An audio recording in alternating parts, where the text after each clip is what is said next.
Calon petahana Presiden Turki Recep Tayyip Erdogan memenangkan pemilihan umum pemilu putaran kedua. Erdogan mengungguli pesaingnya Kemal Kılıçdaroğlu. Menurut Dewan Pemilihan Tinggi Turki dan perhitungan suara tak resmi, Erdogan memperoleh 52% suara, sementara pesaingnya hanya 47% lebih suara. Adapun kotak suara yang telah dibuka mencapai 99,85%. Saat kemenangan Erdogan tampak lengkap, orang banyak menuju ke istana kepresidenan di Ankara untuk menunggu pidato perayaannya. Sebelumnya, Erdogan muncul di luar kediamannya di Üsküdar, Istanbul, di mana dia bernyanyi sebelum berterima kasih kepada orang banyak yang mendukungnya. Dia menambahkan bahwa 85 juta warga negara itu adalah pemenang dari dua putaran pemungutan suara pemilu 14 Mei dan 28 Mei.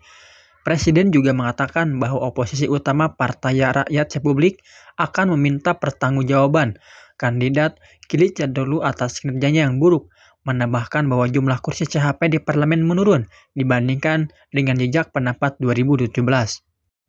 Dalam komentar pertamanya, setelah hampir dipastikan kalah pemilu, Kılıçdaroğlu mengatakan bahwa dia akan melanjutkan apa yang dia disebut sebagai perjuangan untuk demokrasi. Periode pemilihan dalam 2 bulan terakhir menjadi saksi salah satu kampanye yang paling panas. Erdogan berulang kali menyebut lawannya didukung oleh teroris karena dukungan yang ditawarkan oleh partai utama pro-Kurdi. Sementara, Kılıçdaroğlu mengakhiri kampanye dengan menyebut Erdogan sebagai pengecut. Kampanye tersebut mengambil nada yang semakin nasionalis, dengan oposisi khususnya berjanji untuk memaksa pengungsi Suriah dan populasi pengungsi lainnya untuk pergi.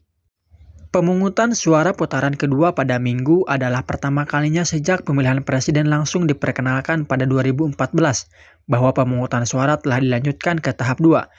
Meskipun warga dipanggil untuk memilih lagi 2 minggu setelah pemilihan awal 14 Mei, jumlah pemilih tetap sekitar 85%.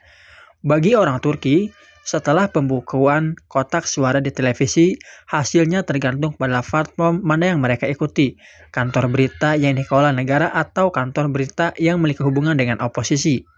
Pemilu yang juga memilih kepemimpinan parlemen pada 14 Mei tersebut secara luas disebut sebagai yang paling penting dalam sejarah Turki baru-baru ini dan berlangsung selama tahun ke-100 berdirinya Republik. Pilihan antara para kandidat digambarkan dengan istilah yang sama mencoloknya, baik perpanjangan dari pemerintahan 2 dekade Erdogan atau seorang pemimpin yang berjanji untuk kembali ke sistem parlementer.